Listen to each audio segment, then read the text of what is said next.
உமக்கே ஆராதனை. உலகின் இரட்சகரே உன்னதரே இயேசையா, உமக்கே ஆராதனை. உமக்கே ஆராதனை, உமக்கே ஆராதனை. உண்மையுள்ள தேவனே, உயிருள்ள தேவனே, உமக்கே ஆராதனை. உமக்கே ஆராதனை.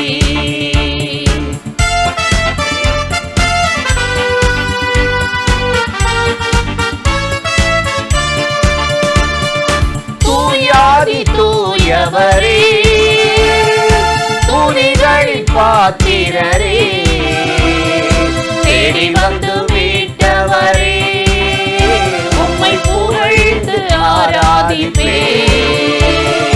தூயாதி தூயவரே, துணிகளின் பாத்திரரே, தேடி வந்து மீட்டவரே, உம்மை புகழ்ந்து ஆராதிப்பே.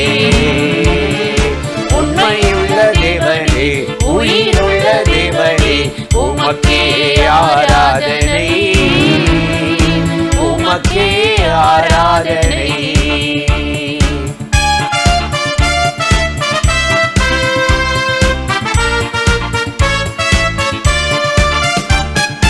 வானாதி வானவரே, வானங்கள் கொள்ளாதவரே, பூமிக்கெல்லாம் ஆண்டவரே, உம்மை புகழ்ந்து ஆராதிப்பே.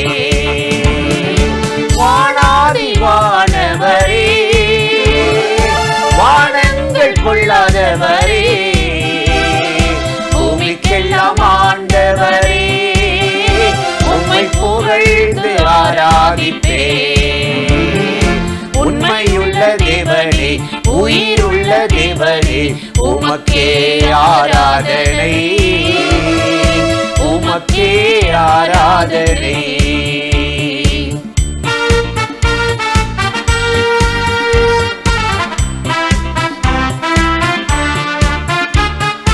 ராஜாதி ராஜன் நீரே, தேவாதி தேவன் நீரே, கர்த்தாதி கர்த்தர் நீரே, உம்மை புகழ்ந்து ஆராதிப்பே. ராஜாதி ராஜன் நீரே, தேவாதி தேவன் நீரே, கர்த்தாதி கர்த்தர் நீரே, உம்மை புகழ்ந்து ஆராதிப்பே. உண்மையுள்ள தேவனே, உயிருள்ள தேவனே, உமக்கே ஆராதனை. உமக்கே ஆராதனை.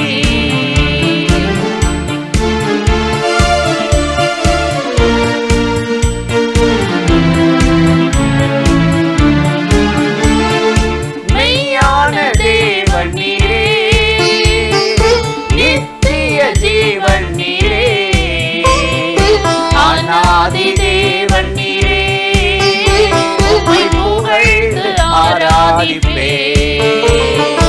மெய்யான தேவன் நீரே, நித்திய ஜீவன் நீரே,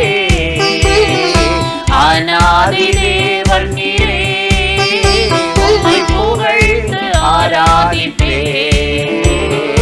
உண்மையுள்ள தேவனே, உயிருள்ள தேவனே, உமக்கே ஆராதனை.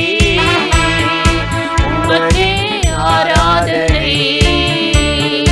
உண்மையுள்ள தேவனே, உயிருள்ள தேவனே, உமக்கே ஆராதனை. உமக்கே ஆராதனை. திண்டுக்கல் மாவட்டம் செம்பட்டியில் இயேசு வாழ்கிறார் ஊழியங்கள் நடத்தும் ஆசீர்வாத உபவாச ஜெபம். நாள் ஜனவரி 9, 10. நேரம் காலை 9:30 மணி முதல் மதியம் 2:30 மணி வரை. தேவ செய்தி சகோதரர் எல். வின்சென்ட்ராஜ். உங்க வீடுகள்ல கர்த்தர் ஒரு தூதனை அனுப்புவார். இயற்கைக்கு மேற்பட்ட அற்புதங்களை செய்வார். தேவனால் கூடாத காரியம் ஒன்றுமில்லை. பாடல் ஆராதனை சகோதரி கலா வின்சென்ட்ராஜ். இடம் வானத்தின் வாசல் சுவிசேஷ ஜெபமையம், சம்பட்டி, திண்டுக்கல். தேவ பிள்ளைகளே, இந்த ஆசீர்வாத கூட்டத்தில் கலந்து கொண்டு தேவனிடமிருந்து நன்மைகளை பெற்று செல்ல உங்கள் யாவரையும் அன்போடு அழைக்கிறோம். மேலும் விவரங்களுக்கு கீழே உள்ள தொலைபேசி எண்ணை தொடர்பு கொள்ளுங்கள். பிரியமானவர்களே, ஆண்டவராகிய இயேசு கிறிஸ்துவின் நாமத்தில் இந்த காலை நேரத்தில் இயேசுவை தினம் பார்ப்போம் என்ற இந்த நிகழ்ச்சி மூலமாக உங்களை சந்திப்பதில் மிகுந்த மகிழ்ச்சி அடைகிறேன். எரேமியா 24 அதிகாரம் 7வது வசனத்தில் நாம் வாசிக்கிறோம், நான் கர்த்தர் என்று அறியும் இருதயத்தை அவர்களுக்கு கொடுப்பேன், அவர்கள் என் ஜனமாயிருப்பார்கள், நான் அவர்கள் தேவனாயிருப்பேன், அவர்கள் தங்கள் முழு இருதயத்தோடும் என்னிடத்திற்கு திரும்புவார்கள் என்று இஸ்ரவேலின் தேவனாகிய கர்த்தர் சொல்லுகிறார் என்று நாம் வாசிக்கிறோம். நான் அவர்களுடைய தேவனாகிய கர்த்தர் என்று அறிந்து கொள்ளுகிற ஒரு இருதயத்தை அவர்களுக்கு கொடுப்பேன் என்று ஆண்டவர் சொல்லுகிறார். நான் அவர்கள் தேவனாயிருப்பேன், அவர்கள் என் ஜனமாயிருப்பார்கள், அவர்கள் தங்கள் முழு இருதயத்தோடு என்னிடத்தில் திரும்புவார்கள் என்று இஸ்ரவேலின் தேவனாகிய கர்த்தர் நம்மை பார்த்து சொல்லுகிறார். எவ்வளோ அருமையான நம்பிக்கையோடு கூட ஆண்டவர் இந்த வாக்குத்தத்தத்தை நமக்கு கொடுக்கிறதை நாம் வாசிக்கிறோம். பாருங்கள், நான் அவர்களுடைய தேவனாகிய கர்த்தர் என்று அறிந்து கொள்ளுகிற ஒரு இருதயத்தை கொடுப்பேன். இந்த புதிய வருஷத்தின் இந்த நாட்களில் பாருங்கள், ஆண்டவர் நமக்கு புதிய இருதயத்தை கொடுக்க போகிறார். அதிலும் அவர்தான் நம்முடைய தேவனாகிய கர்த்தர் என்று அறிந்து கொள்ளுகிற ஒரு அறிவுள்ள இருதயத்தை நான் அவர்களுக்கு கொடுத்து, அவர்களுக்கு நான் தேவனாயிருப்பேன், அவர்கள் என் ஜனமாயிருப்பார்கள் என்று ஆண்டவர் சொல்கிறார். அதோடு மாத்திரம் அல்ல, அவர்கள் முழு இருதயத்தோடும் என்னிடத்தில் திரும்புவார்கள் என்று ஆண்டவர் உறுதியாக இந்த வார்த்தைகளை சொல்லுகிறதை நாம் வாசிக்கிறோம். பேதுருவின் வாழ்க்கையை பாருங்கள். ஆண்டவரை மறுதலித்து விட்டு அந்த ஆளை எனக்கு தெரியவே தெரியாது என்று ஆணையிடவும் சபிக்கவும் தொடங்கின ஒரு மனிதன். நான் மீன் பிடிக்கப் போகிறேன் என்று சொல்லி அவன் புறப்பட்ட உடனே அவனோடு கூட ஒரு கூட்ட ஜனங்கள் போய்விட்டார்கள். ஒரு கூட்ட சீஷர்கள் நாங்களும் உம்மோடு கூட வருகிறோம் என்று சொல்லி போய்விட்டார்கள். ஆனால் அப்படிப்பட்ட தன்னை விட்டு விலகி போன, தம்மை தேடாமல் தன் இஷ்டப்படி போய்விட்ட பேதுருவை ஆண்டவர் அப்படியே விடாமல், ஆண்டவர் கடற்கரை ஓரத்தில் அவர் நின்று கொண்டிருக்கும் பொழுது ஆண்டவரை அதிகமாக நேசிக்கிற ஒரு சீஷன் அவர் கர்த்தர் என்று சொன்ன உடனே பேதுரு உடனே தண்ணீருக்குள் நீந்தி போய் தேவனாகிய கர்த்தரை பற்றி கொண்டான் என்று சொல்லி நாம் வாசிக்கிறோம். அவர் கர்த்தர் என்று அறிந்து கொள்ளுகிற ஒரு இருதயத்தை பேதுருவுக்கு தேவனாகிய கர்த்தர் அன்றைக்கு கொடுத்தார். முழு இருதயத்தோடு கர்த்தரிடத்தில் அவன் திரும்பி விட்டான். அந்த பிறகு பாருங்கள், பேதுரு பின்வாங்கி போகவே இல்லை. தேவனாகிய கர்த்தரை முழு இருதயத்தோடும் தேடுகிற மனிதனாக, பின்பற்றுகிற மனிதனாக பேதுரு மாறிவிட்டான்.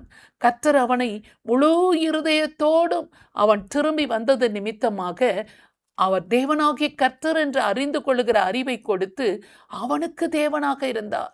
அந்த பேதுரு தேவனாகிய கர்த்தருக்கு ஜனமாக மாறி அநேகரை ஆண்டவருடைய பக்கமாக திருப்பினதை குறித்து நாம் வேதத்தில் வாசிக்கிறோம். அதே ஆண்டவர் தான் இந்த காலை நேரத்தில் நம்முடைய வாழ்க்கையிலும் நாமும் கூட எத்தனையோ தூர மைல்கள் புறப்பட்டு ஆண்டவரை விட்டு விலகி போயிருந்திருக்கலாம். ஆனால் பாருங்கள், நான் கர்த்தர் என்று அறிந்து கொள்ளுகிற ஒரு இருதயத்தை தேவனாகிய கர்த்தர் நமக்கு கொடுக்கும்படியாக ஏதோ ஒரு காரியத்தை நம்முடைய வாழ்க்கையில் செய்ய போகிறார். அல்லது செய்து ஆண்டவர் அவருடைய பக்கமாக நம்மை திருப்பி முழு இருதயத்தோடும் அவரிடத்தில் வரும்படியாக நம்மை தேவனாகிய கர்த்தர் வழி நடத்துவார் என்று இந்த வேதவசனம் சொல்லுகிறது. அப்படி ஆண்டவர் நம்மையும் காத்து வழி நடத்தும்படியாக காலை நேரத்தில் நாம் செபிக்கலாமா? ஸ்தோத்திரம் ஆண்டவரே, உம்மை நன்றியோடு உம்மை துதிக்கிறோம். நான் அவர்களுடைய தேவனாகிய கர்த்தர் என்று அறிந்து கொள்ளுகிற ஒரு இருதயத்தை அவர்களுக்கு கொடுப்பேன் என்று நீர் வாக்கு கொடுத்திருக்கிறதற்காக உமக்கு ஸ்தோத்திரம் ஆண்டவரே. உம்மை துதிக்கிறோம்ப்பா. எத்தனையோ ஆயிரக்கணக்கான மக்கள், லட்சக்கணக்கான மக்கள் நீர் தேவனாகிய கர்த்தர் என்று அறிந்து கொள்ளாமலேயே வாழ்ந்து கொண்டிருக்கிற இந்த காலத்தில் ஆண்டவரே, எங்களை உம்மை அறிந்து கொள்கிற ஸ்லாக்கியத்தையும் பாக்கியத்தையும் ஆண்டவர் எங்களுக்கு கொடுத்து இதுவரை நடத்தி வந்திருக்கிறீர். ஆண்டவரை இதுவரை அப்படிப்பட்ட வாழ்க்கையில் இல்லாதிருக்கிற வாழாதிருக்கிற ஒவ்வொருவருக்கும் நீர் கர்த்தர் என்று அறிந்து கொள்ளுகிற ஒரு இருதயத்தை அவர்களுக்கு கொடுத்து அவர்களுக்கும் நீர் தேவனாய் இருக்கும்படி அவர்களையும் உமது ஜனமாக மாற்றும்படி உமை நோக்கி நாங்கள் ஜெபிக்கிறோம். ஆண்டவரே, இந்த வார்த்தைகளை கேட்டுக்கொண்டிருக்கிற ஒவ்வொருவர் வாழ்க்கையிலும் முழு இருதயத்தோடும் தேவனாகிய கர்த்தரிடத்தில் திரும்பும்படியாக கர்த்தர் ஒரு அற்புதத்தை செய்து ஆசீர்வதிக்கும்படியாக இயேசு கிறிஸ்துவின் நாமத்தில் ஜெபிக்கிறோம் நல்ல பிதாவே, ஆமென்.